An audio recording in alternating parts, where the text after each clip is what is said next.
je veux vous donner 3 implications qui découlent directement de ce qu'on a dit jusqu'à présent. Alors, les 3 implications sont les suivantes. La première, c'est que le libre arbitre n'existe pas.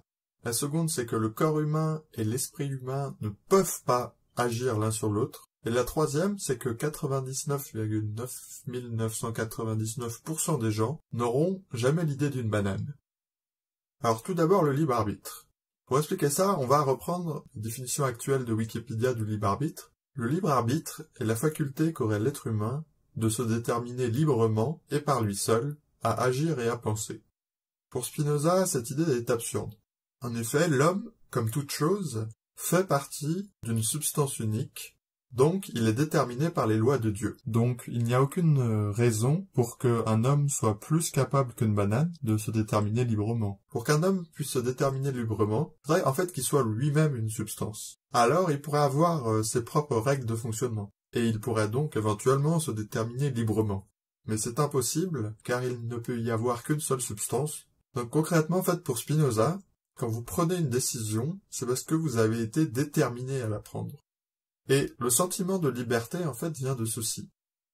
Je cite, « Les hommes se trompent quand ils se croient libres, car cette opinion consiste en cela seul, qu'ils sont conscients de leurs actions et ignorants des causes qui les déterminent. »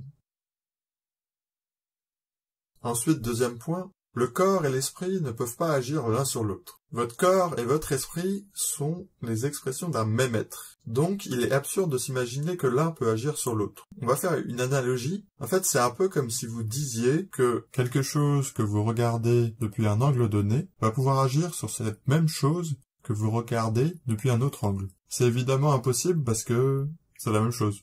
Eh bien, c'est pareil pour votre corps et votre esprit. Tous les deux sont la même chose, vous, tel que vous existez en Dieu.